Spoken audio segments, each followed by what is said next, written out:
Good afternoon, I'm Cadet Baginski, and I'm about to give an unclassified informational brief on Brigadier General Henry Jackson Hunt.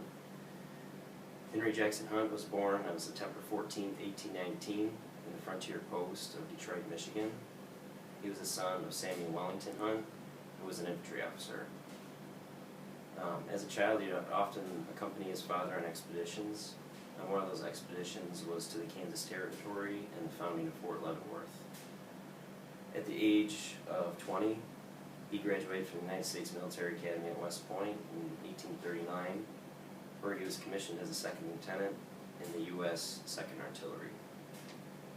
In 1856, he and two other officers rewrote the drill and tactics manual for the artillery, and it was later became the Bible for the Union artillery during the Civil War. Some of his engagements where Hunt made considerable contributions was the First Battle of Bull Run, the Battle of Fredericksburg, and the Battle of Antietam. At the Battle of Malvern Hill, he effectively employed the use of artillery for the bombardments of the Confederate infantry assaults. They were so effective and so efficient that the Union infantry had little to do. Most notably, however, was his contributions during the Battle of Gettysburg, where he was Chief of Artillery for the Army of the Potomac. Major General George Meade liked Hunt more than Hooker, and so he gave large control in the use of artillery and the emplacement of them as well. His handling of the artillery was very conspicuous in the repulsive pickets charge.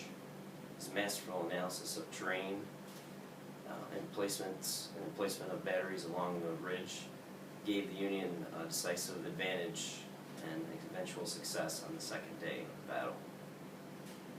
With the Union line on Cemetery Ridge under massive bombardment, Hunt resisted command pressure to expend most of his ammunition for counter-battery fire. Instead, he reserved sufficient and adequate amounts of anti-personnel attack fire for the attack he knew he was coming. His orders to cease fire on the third day fooled the Confederates into thinking that his batteries were totally destroyed and triggered the disastrous pickets charge. His emplacement of batteries on the north side of Little Round Top caused massive casualties to the Confederate infantry.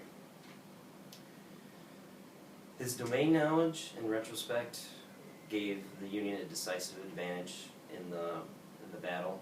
Without his domain knowledge, the battle could have gone totally different, and it might have favored the Confederate side. This concludes my brief on Henry Jackson Hunt, and have a good afternoon.